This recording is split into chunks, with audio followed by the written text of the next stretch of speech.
para este tiempo.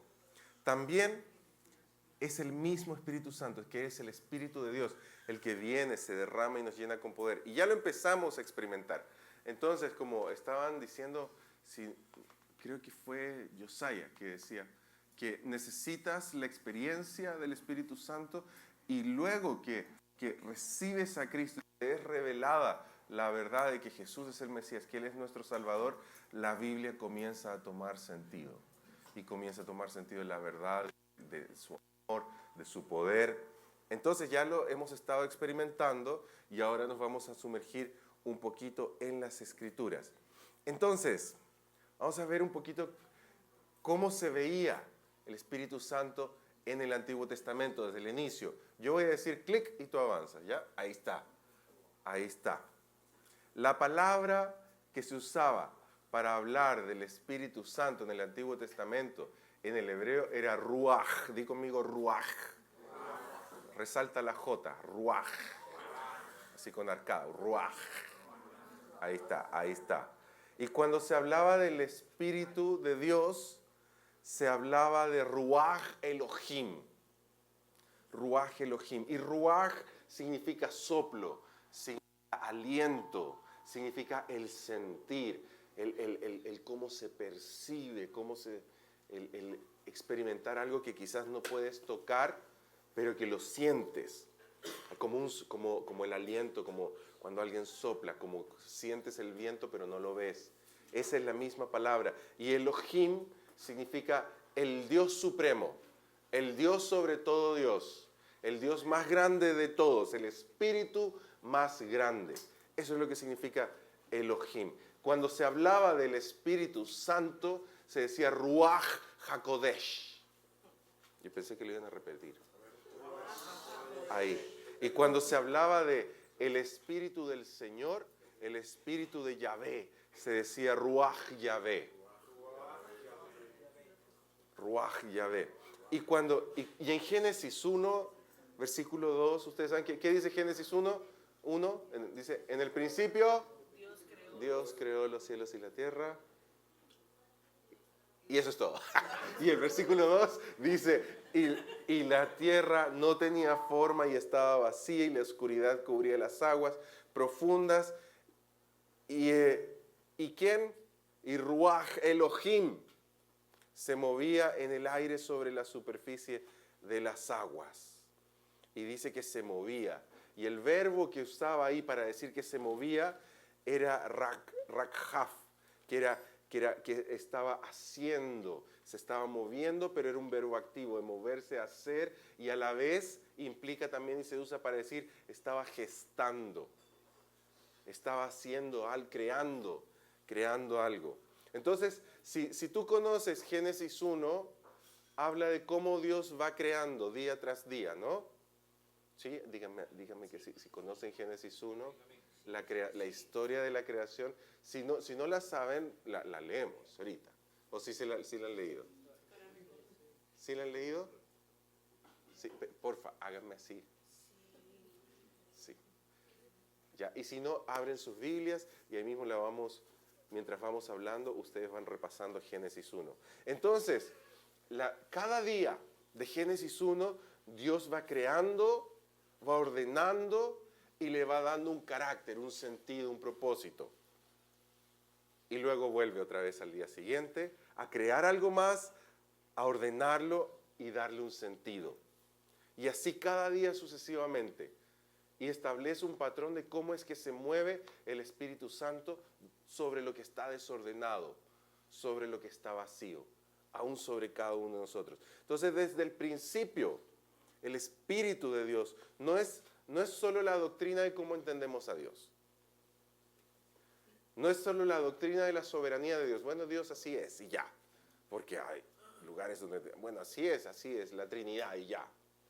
Está Padre, Hijo, Espíritu Santo y ya. No, pero Él establece desde el principio que Él es una persona que está en constante movimiento desde la eternidad hasta el día de hoy. Sigue en constante movimiento, sigue en constante proceso de creación, de ordenar lo que está vacío, de darle propósito y sentido a todo. Entonces, vamos a ver cómo eso se va viendo sobre las personas. Ahí está, el proceso de creación, que crea, trae orden, da sentido, repite. Ahí está, tú me escuchas y tú vas avanzando, ¿ya? Tú ves la siguiente. Ahora sí, clic. Ahí está. Entonces, en el Antiguo Testamento, el Espíritu se posaba sobre las personas a quien Dios llamaba. Se posaba. ¿Has sentido alguna vez en un tiempo de ministración como que el Espíritu Santo vino sobre mí? ¿Has sentido como que vino sobre ti? Y es como que lo sientes descender sobre ti.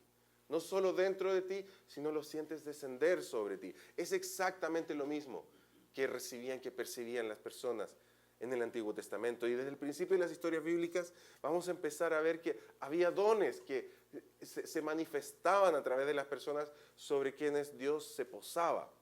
Y Dios elegía, en el caso del Antiguo Testamento, ¿por qué a veces Dios elegía personas puntuales y no quizás a toda la iglesia como hoy? Porque en ese tiempo Dios elegía a las personas que le den la continuidad para dar el propósito de la creación de la nación de Israel. Había un propósito detrás de llegar a levantar la nación de Israel porque Israel era llamada en ese tiempo a ser la nación elegida de Dios para mostrar desde ahí al mundo su gloria. Y desde ahí que salgan todas las promesas de que vendría un Mesías, un Salvador, quien finalmente sería el Salvador del mundo completo, no solo de una nación. Entonces vamos a ver algunos ejemplos e irlos conectando. Entonces, por ejemplo, tenemos a José y los sueños del Espíritu. ¿Conocen la historia de José? Sí. No estoy hablando del José de María, por si acaso. Ya no es el esposo de María, tampoco José Antonio, tampoco Toño. Ya no estoy hablando de ninguno de ellos. Sino el hijo de Jacob. Génesis 41, el 36 al 39 dice: las sugerencias de José fueron bien recibidas por el faraón y sus funcionarios. Entonces el faraón preguntó a sus funcionarios: ¿acaso encontraremos a alguien como este hombre, tan claramente lleno del Espíritu de Dios? Así que el faraón dijo a José: como Dios te ha revelado el significado de los sueños a ti, es obvio que no hay nadie más sabio e inteligente que tú. ¿Quieres ser sabio e inteligente? Llénate del Espíritu de Dios. Llénate del Espíritu de Dios. Entonces, en José habían ciertos dones que se manifestaron en su vida. Clic. Clic. Ahí está. Habían dones proféticos en sueños, había dones de ciencia, conocimiento para interpretar también esos sueños. Había don de sabiduría para proponer soluciones que salven a una nación de hambruna. Había don de administración para poder hacer durar la comida, como quien está ejerciendo el don de administración en este tiempo para que las finanzas cubran todo el evento, todas las comidas, el cafecito y todas las cosas que están pasando. Hay dones que se activan en tiempos como estos, en José también. Había un don de liderazgo que se derramó sobre él para liderar y ser gobernador. Decía la Biblia que el único que estaba por encima de José en Egipto era el faraón. Después de todo lo demás le había sido dada toda la autoridad sobre la nación. Habían otras personas como Bezalel. Vamos a ver quién era Bezalel. En Éxodo 31, del 1 al 3, dice: luego el Señor le dijo a Moisés: mira, he escogido específicamente a Bezalel, el hijo de Uri y nieto de Ur, de la tribu de Judá. Ahí está, si alguien quiere tener un hijo, ahí hay nombres que pueden elegir. Uri. Lo he llenado del Espíritu de Dios y le he dado gran sabiduría, capacidad y destreza en toda clase de artes manuales y oficios. Imagínate, uno piensa a veces que solo para cosas como ministerio, como enseñanza bíblica o algo así, pero el Espíritu de Dios también llenaba con propósitos artísticos para mostrar al mundo su gloria, que era el tiempo de Israel. Entonces lo llena con su espíritu para que haga trabajos artísticos de la calidad más fina posible y creativa que se había hecho hasta ese momento. Un don divino de creatividad. Lo hizo versátil para trabajar oro, plata, bronce, para grabar y trabajar piedras preciosas. ¿Cuál era la tarea que le dio a Bezalel? Ahí hay otro nombre si quieren tener un hijo. Construir el tabernáculo. Se le dio la forma en cómo Dios quería el arca del pacto, pero no le dijo que tan detallado y que tan fino. Ahí le tocaba, lleno del Espíritu de Dios, lo hizo de la mejor calidad posible. Los utensilios, accesorios del altar, las vestiduras de los sacerdotes. Si ustedes ven una foto, a él se le ocurrió. O alguna, no, obviamente no foto, pero una representación de las descripciones de cómo era en ese tiempo. A él se le ocurrió, lleno del Espíritu de Dios. Yo con suerte sé dibujar casas que me costó años aprender, pero él, lleno del Espíritu de Dios, fluía. Bezalel. ¿Alguien quiere ser más creativo? Pídale al Señor que lo llene de creatividad. También los rabinos judíos no tenían mucha comprensión de la revelación de la persona del Espíritu Santo, y cuando se manifestaba tenían un nombre para ver el poder de Dios manifiesto, y lo llamaban la Shekinah. Digan conmigo, Shekinah. Ahí está, Shekinah. Shekinah. Era la gloria manifiesta de Dios. Cuando Dios se manifestaba en fenómenos. Por ejemplo, Éxodo 13, del 21 al 22. Dice el Señor, cuando decía el Señor en la Biblia, es Yahvé. Esa es la palabra. Cuando Yahvé iba delante de ellos, los guiaba durante el día mediante una columna de nube y les daba una luz durante la noche mediante una columna de fuego. Una columna de nube durante el día y una columna de fuego durante la noche. Eso les permitía viajar de día y de noche. Y el Señor no quitó de su lugar la columna de nube ni la columna de fuego de la presencia del pueblo. Entonces era algo visible, una manifestación visible y que tenía un propósito glorioso. Era la presencia manifiesta de Dios que los acompañaba y los guiaba en todo momento hacia la dirección donde tenía que ir Israel, y los guió por 40 años. No fue una cosa de una vez, fueron 40 años. 40 años volviéndose conocidos ante cualquier nación, tribu, banda, lo que sea, pueblo que se acerque a ellos, que los vea de lejos pasar por el desierto. Son la gente de la gloria de Dios, la gente de la columna de nube y de fuego, la gente al cual Dios protege. Entonces, cada vez que Dios manifestaba su presencia, la Shekinah se hacía presente. En Éxodo 19, ahí está, versículo 16 en adelante, dice: en la mañana del tercer día retumbaron truenos y destellaron relámpagos, y una nube densa descendió sobre el monte. Se oyó un fuerte y prolongado toque de cuerno de carnero, y todo el pueblo tembló. Moisés llevó a la multitud fuera del campamento para encontrarse con Dios, y todos se pararon al pie de la montaña. El monte Sinaí estaba totalmente cubierto de humo, porque el Señor había descendido sobre él en forma de fuego. Nubes de humo subían al cielo, como el humo que sale de un horno de ladrillos, y todo el monte se sacudía violentamente. ¿Te imaginas la escena?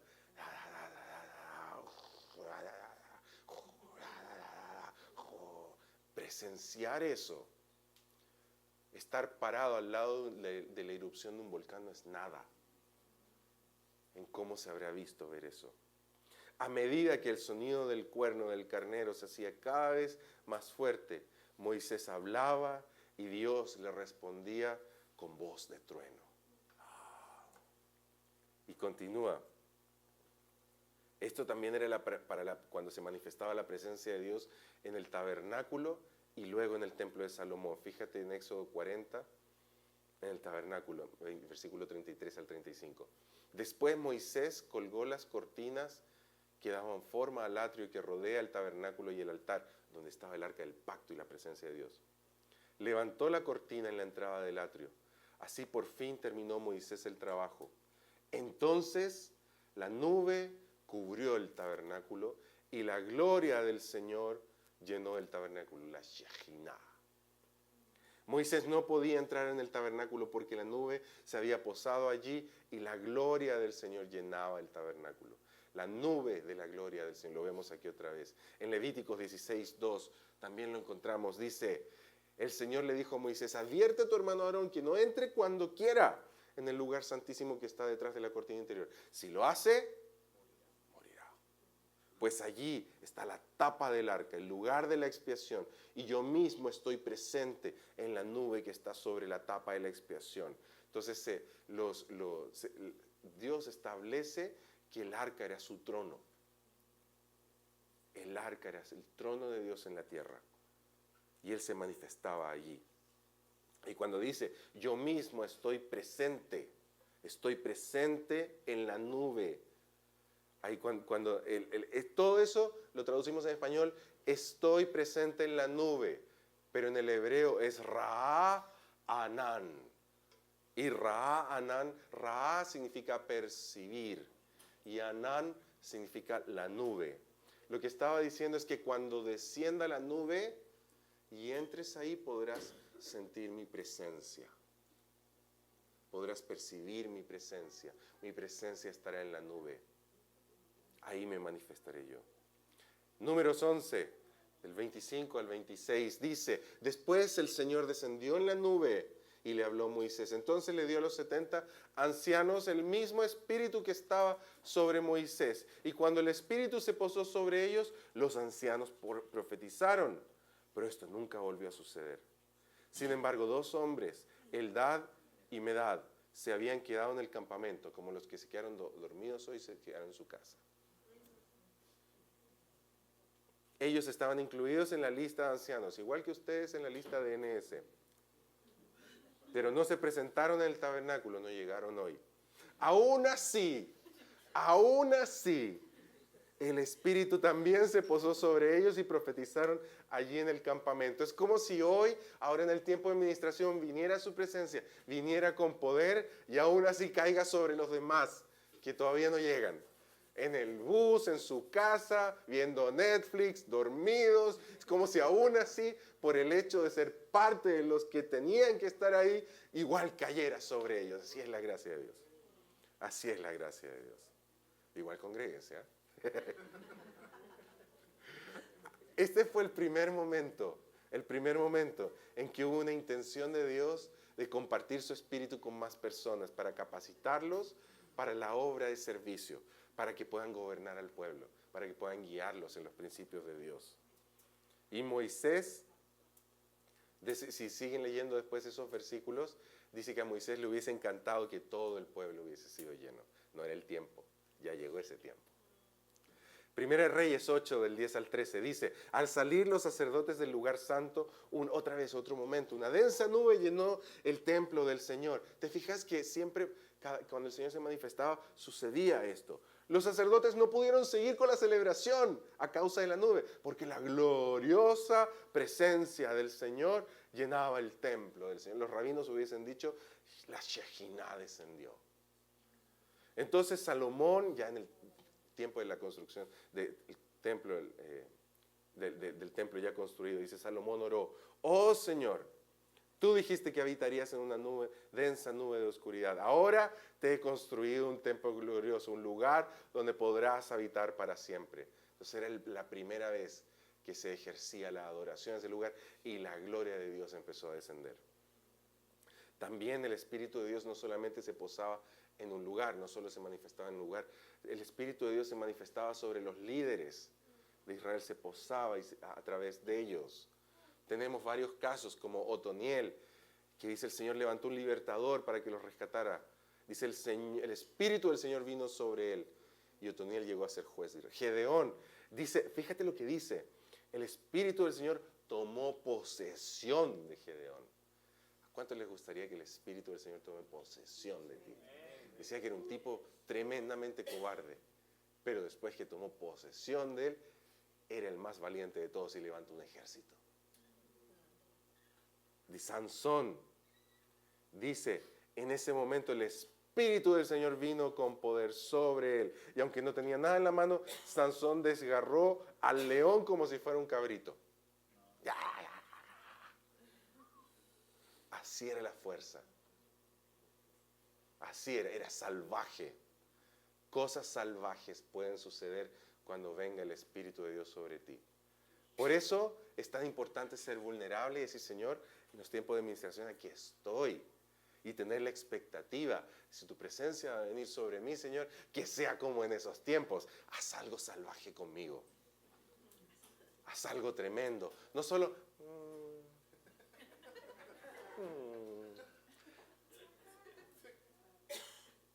Eso fue salvaje. Saúl, cuando se estaba portando bien, mire.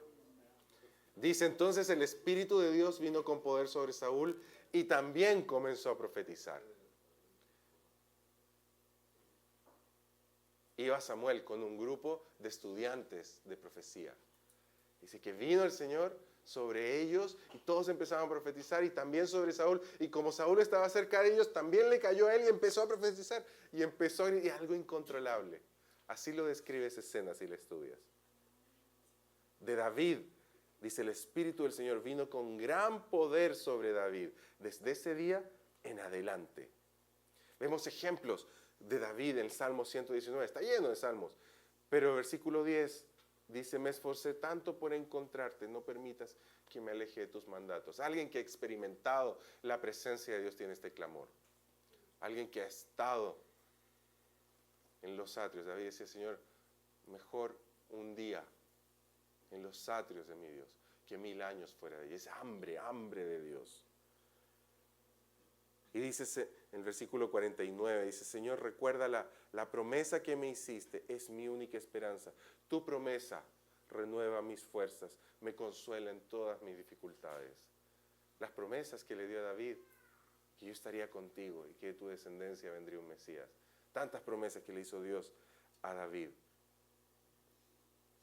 Versículo 120, me estremezco en temor de ti. Quedo en temor reverente ante tus ordenanzas. Si Dios viene y te habla y te da una dirección, una ordenanza, algo para tu vida, tu cuerpo no va a quedar igual. Tu vida no va a quedar igual. Esto muestra una búsqueda intensa de la presencia del Espíritu Santo, como hemos estado esta semana. Y solamente quien ha estado frente a la santidad de Dios en su presencia puede llegar a estremecerse así. Si alguien dice, hoy no sé cómo, necesitas más estar en su presencia.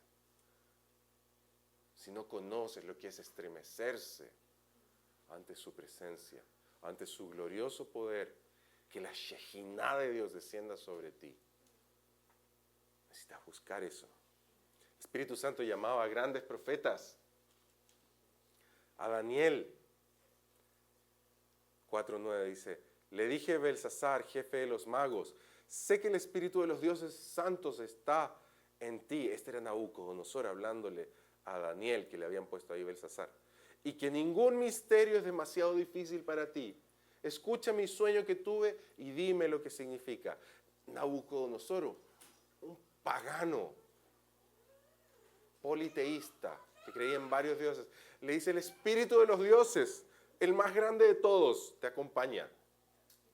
Lo reconozco, lo veo. Y temió y lo respetó.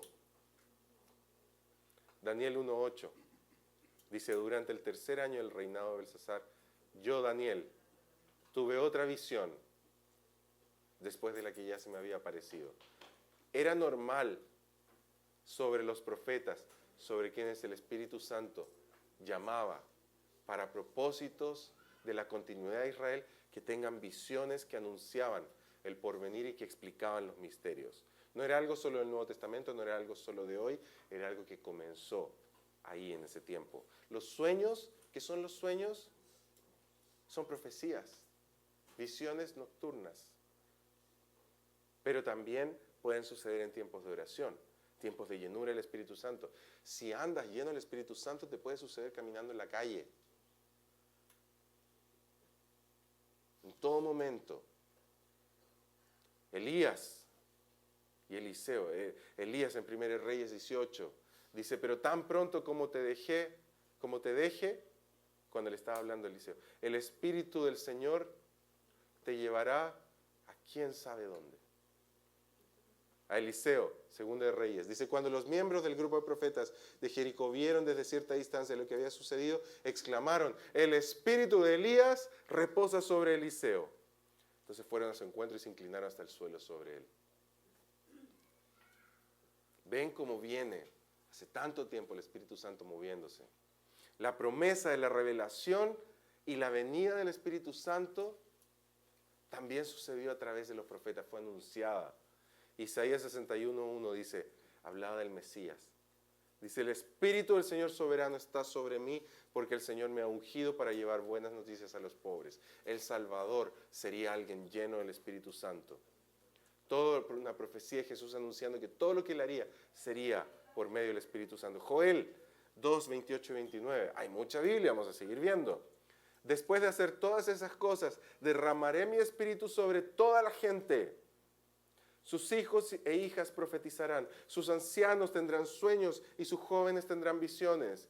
En esos días derramaré mi espíritu aún sobre los sirvientes, hombres y mujeres por igual. Sobre todos, está diciendo, no hay límite. No hay límite, ya no va a estar reservado para los que fueron al seminario, para los que tienen doctorado en teología, ya no va a estar reservado. Ahora es para todos, para todos. Por eso en la Viña creemos que la voz de Dios se discierne colectivamente. Porque todos, el Rey habla y todos podemos escucharlo.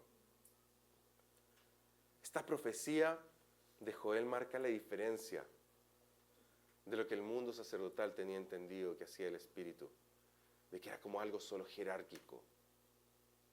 ¿Sí? ¿Estamos bien? ¿Sí? Vamos a hacer algo. Pónganse de pie. Estírense así. ¡Qué cruja! ¡Qué trone! Ahí está.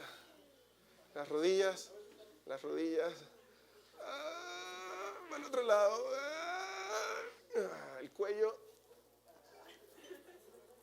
Ahí está. Ya, tomen asiento.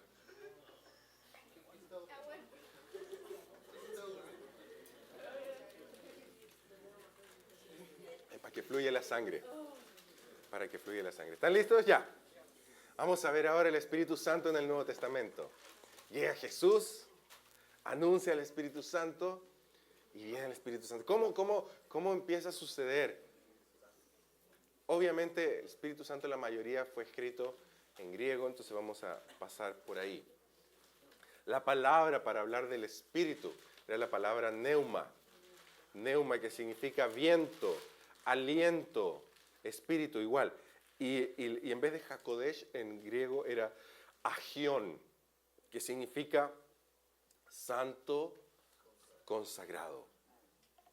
Consagrado. Y cuando Jesús comienza a hablar de la persona que vendría, Jesús empieza a decir, va a venir un consolador, va a venir un abogado, alguien que te va a defender, alguien que va a venir a tu costado y va a caminar al lado tuyo. Y él empieza a decir, va a venir, y todo eso lo englobaba una palabra, va a venir el Paracletos, o la versión en español, el Paráclito. Esa es la palabra para decir que vendría el defensor, el abogado, el que les conviene que yo me vaya para que venga. Que no estará solamente entre ustedes, sino en ustedes. Y cuando Él esté en ustedes, mi Padre y yo vendremos y haremos nuestra vivienda, nuestra morada en ustedes. Por eso les conviene que me vaya, decía Jesús. Jesús define en Juan, Espíritu Santo como el consolador, el guía, el defensor, que viene a caminar a mi lado y me acompaña. Y a partir de ese momento que Jesús revela abiertamente al Espíritu Santo, lo que los profetas anhelaban, ver cómo se sentiría, cómo se experimentaría, cómo sería colectivamente, que no sería solo en uno. Y ellos, imagínate, toda su vida tratando ellos de entender, pero entre todos podemos discernir y orar y buscar y experimentarlo juntos. Los profetas vivían una soledad tremenda, porque no tenían cómo hacerle entender al resto lo que experimentaban cuando la gloria de Dios descendía sobre ellos. Pero nosotros sí, nosotros sí. Y Jesús revela abiertamente al Espíritu Santo. Comienza la comprensión y la expectativa directa y la expectativa latente, inminente de su venida. Por eso, en el Nuevo Testamento y aún Pablo Hay una serie de nombres para decir, no se limiten con respecto a qué es lo que hace el Espíritu Santo. Habla del Espíritu de verdad, el Espíritu del Señor, el Espíritu de vida, de sabiduría y de entendimiento, de gracia, de santidad, de gloria, Espíritu de Cristo, Espíritu de adopción, Espíritu de poder, amor y dominio propio, Espíritu eterno en Hebreos, Espíritu de profecía, que revela por venir. Ahora vamos a ver la relación del Espíritu Santo y Jesús. Jesús fue concebido por el Espíritu Santo y fue bautizado por el Espíritu Santo. Cuando María pregunta, ¿cómo va a suceder estas cosas? Explícame, ángel, ¿cómo va a suceder, Gabrielito? El ángel le contestó, el Espíritu Santo vendrá sobre ti y el poder del Altísimo te cubrirá con su sombra. Por lo tanto, está hablando la Shejinah de Dios, vendrá sobre ti y ocurrirá una manifestación poderosa, porque ¿qué es lo que hace desde el inicio el Espíritu Santo? Cuando trae vida, crea, ordena y da propósito. Y eso hizo sobre María. Te cubrirá con su sombra. Por lo tanto, el bebé que nacerá será santo y será llamado Hijo de Dios. Y Jesús es concebido por el Espíritu Santo mismo. Así que le da su identidad, su propósito y su misión. Entonces lo vemos constantemente desde el inicio, la Shejinah descendiendo. La Shejinah ocurrió en el bautismo de Jesús y ocurrió en la transfiguración. Mateo 3 en el bautismo dice, después del bautismo, mientras Jesús salía del agua, los cielos se abrieron y vio que el Espíritu de Dios descendía sobre él como una paloma. Descendió sobre él. Ahí la nube se abre y sale esta revelación en palabras de Dios diciendo, este es mi Hijo. Una voz de trueno, este es mi Hijo. Escúchenlo, estoy orgulloso de él. Este es mi Hijo amado, en quien tengo complacencia, me complace. Él hace mi voluntad, escúchenlo. Después en la transfiguración, Mateo 17 dice, 6 días después, Jesús llevó a Pedro y a los 2 hermanos, Santiago y Juan. Interesante que llevó a Santiago y a Juan, los del trueno. Los del trueno, se los llevó a la montaña para estar a solas. Mientras los hombres observaban, la apariencia de Jesús se transformó. Su cara brillaba como el sol y su ropa se volvió tan blanca como la luz. De repente aparecieron Moisés y Elías y comenzaron a conversar con Jesús. Y Pedro, Pedrito, exclamó, Señor, es maravilloso que estemos aquí. Si deseas, haré 3 enramadas como recordatorios. Una para ti, una para Moisés y otra para Elías. Y Pedrito, que estaba metiendo la pata, tiene que venir la voz misma del Padre en el cielo a interrumpir. A decirle, enfócate. Y dice, pero mientras él aún hablaba, una nube brillante los cubrió. ¿Te imaginas? ¡Wow! Los cubrió. Y desde la nube una voz dijo, este es mi Hijo muy amado, quien me da gran gozo. Escúchenlo a él. Otra vez igual que en el pueblo de Dios en Israel, la nube desciende y desde esa nube Dios habla.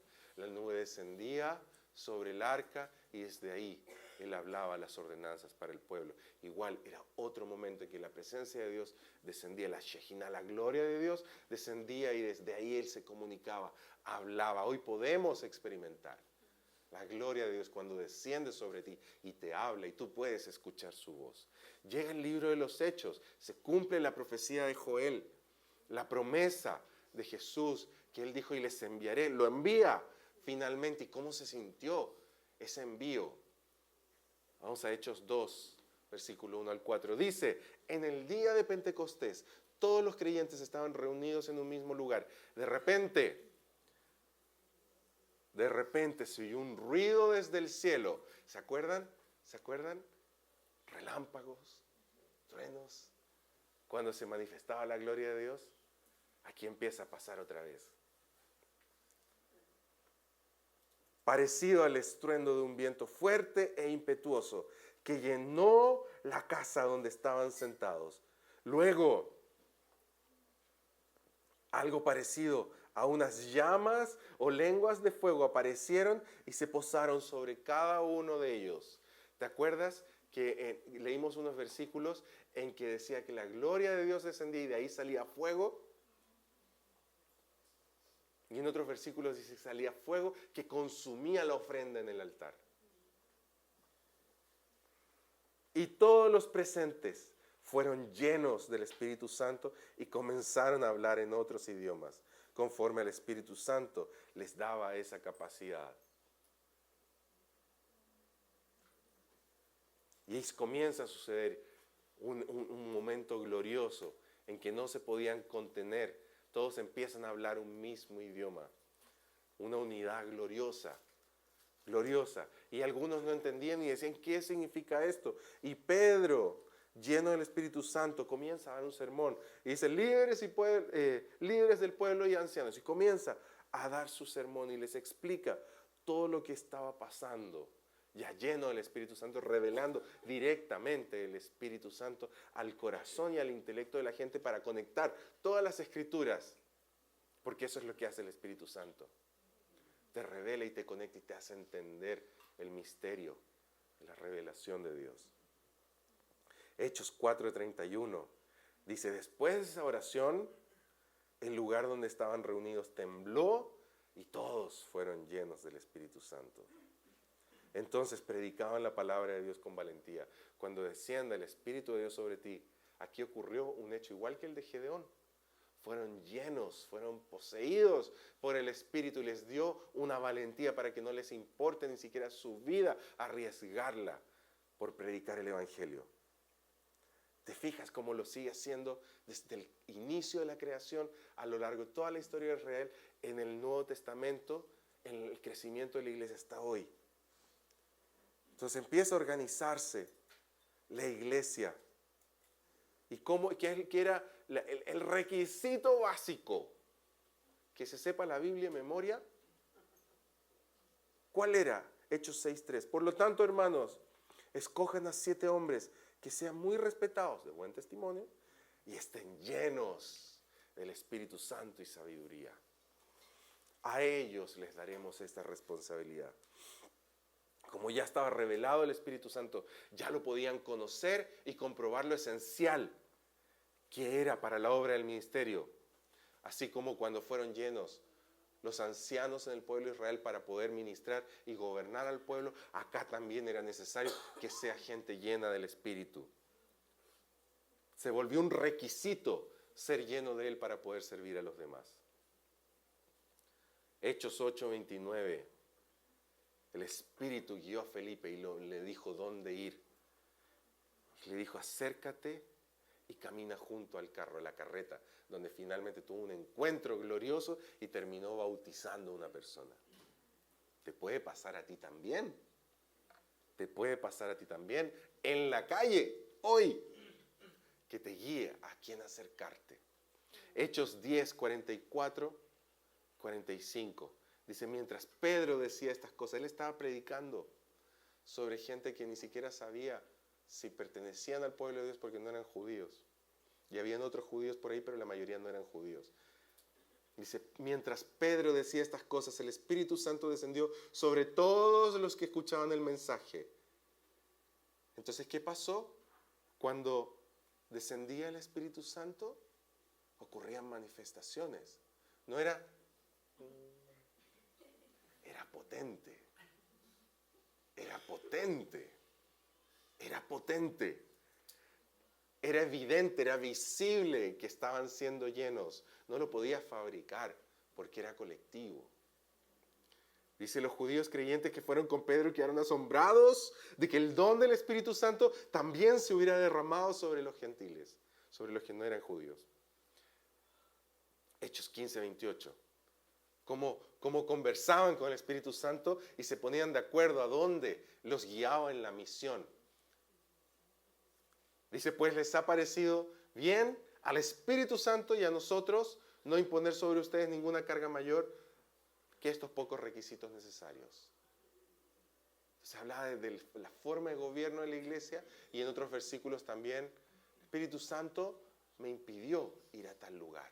El libro de los Hechos está lleno de momentos así.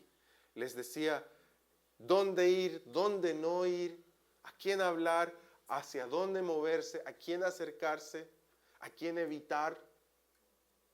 ¿Recuerdan cuando venían los reyes magos y Herodes quería engañarlos para que les dijera dónde? Dice que el Señor les habló en sueños y les dijo que no vuelvan a hablar con Herodes. Espíritu Santo. Entonces vamos a conectar algunas cositas. Vamos a conectar. En el principio, el Espíritu Santo, creador y renovador. Vemos que en Génesis trajo orden y vida al caos esencial. En Jesús dice que la renovación, la restauración, la sanidad debe ser total. Lo que Él quiere hacer es tan fuerte que dice que para entrar al reino de Dios, todo lo que tienes no te sirve. La renovación tiene que ser tan fuerte, tan potente, que tienes que incluso morir y nacer de nuevo. Todo lo que tú eres tiene que quedar en el pasado. Porque la renovación tiene que ser total, total, total. En el libro de los Hechos, en el Pentecostés, comienza una renovación, comienza un proceso de santificación también, de derramar, y pueden al fin poder empezar esta renovación, para que a partir de ese momento todos los que quieran ser parte del reino de Dios tengan que ser llenos del Espíritu Santo y así ser efectivos en la misión. Es el inicio de la renovación de la humanidad. Que ahora ya no es a través de Israel, sino a través de la nueva Israel, que es la iglesia. ¿Sí? El Espíritu Santo es el que nos capacita para la misión. En el Antiguo Testamento, el Espíritu Santo elegía, apartaba, ungía personas seleccionadas para tareas específicas, desde tocar instrumentos, gobernar, salvar. Pero en el ministerio de Jesús, el Espíritu Santo ungió y capacitó a Jesús para cumplir las profecías del Mesías, de ser el Salvador, de perdonar nuestros pecados, de extender el perdón de pecados, de hacer las obras del reino, cumplir el llamado para su vida, de invadir la tierra con el cielo y entregarse por la humanidad. Entonces lo hizo en el Antiguo Testamento, se cumplió en Jesús, y en el libro de los Hechos el Espíritu Santo mismo hacía demostraciones poderosas, respondiendo aún con terremotos que traían llenura y valentía a los discípulos. Siguiente, ahí está. El Espíritu Santo anuncia y está presente en el cumplimiento de las promesas de la venida del reino. En el Antiguo Testamento Joel profetiza un derramamiento sobre todos, que iba a ir más allá de Israel, que todos experimentarían al Espíritu Santo.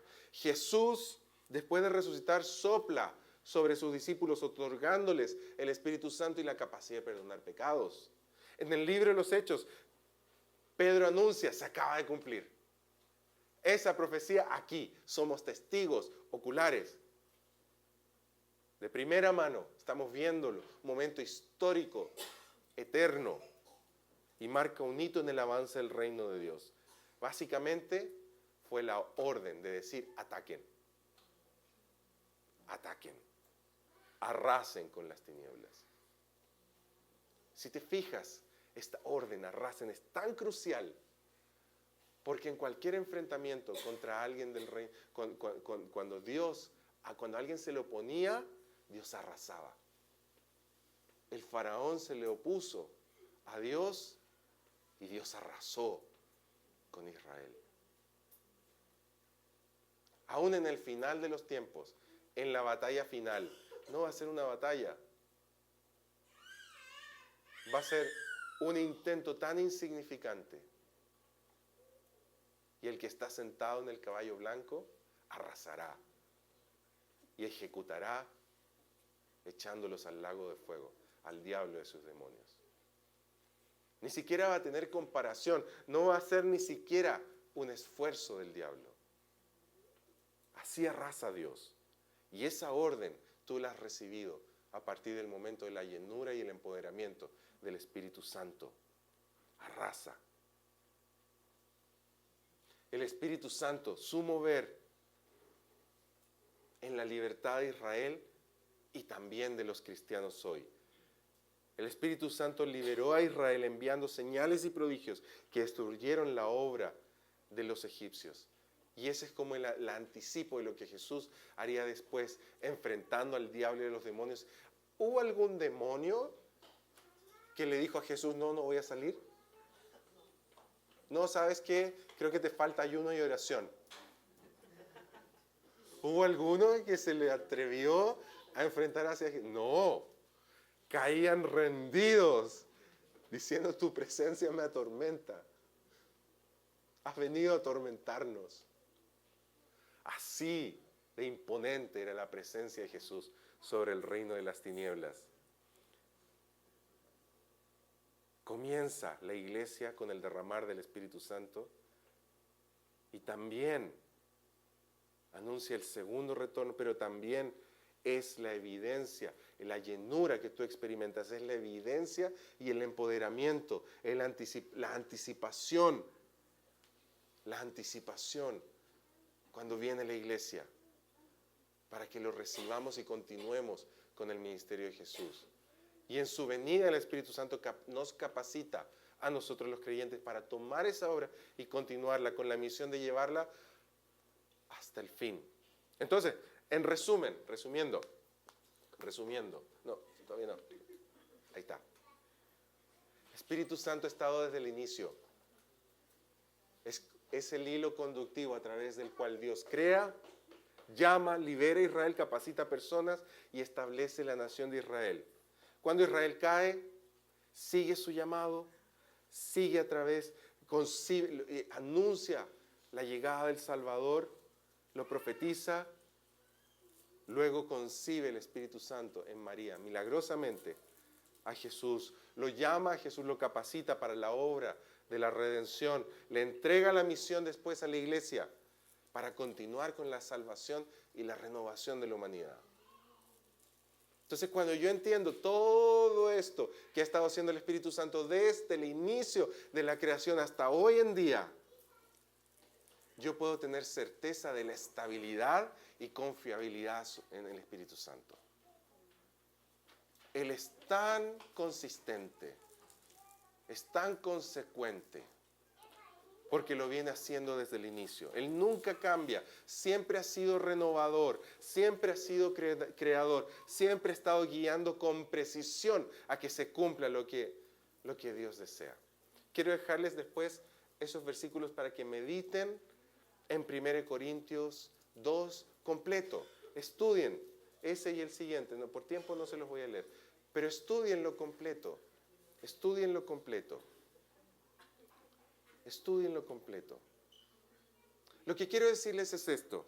El Espíritu Santo es el mismo del Antiguo Testamento, es el mismo del tiempo de Jesús, es el mismo hoy. Y es el mismo Espíritu que está aquí, ahora, para derramarse con toda la potencia de Dios. ¿No te gustaría eso? ¿Sí? Puedes ver en 1 Corintios 12 cómo Él derrama dones. Otra de las cosas que hace al capacitar a la iglesia. 1 Corintios 12 tú vas a ver, el Espíritu a uno les da. Por medio del Espíritu reciben el don para hacer esto. A otros les da este don. ¿A otros? ¿Quién? El mismo Espíritu. El mismo Espíritu. Él te los quiere dar. Él se quiere derramar sobre ti. Y Él se quiere posar sobre ti como lo hizo sobre la gente en el Antiguo Testamento. Él quiere usarte a ti como los profetas del Antiguo Testamento. Él quiere usarte a ti como usó Jesús, porque Jesús le dijo, cuando Él venga sobre ustedes harán cosas mayores. Mayores.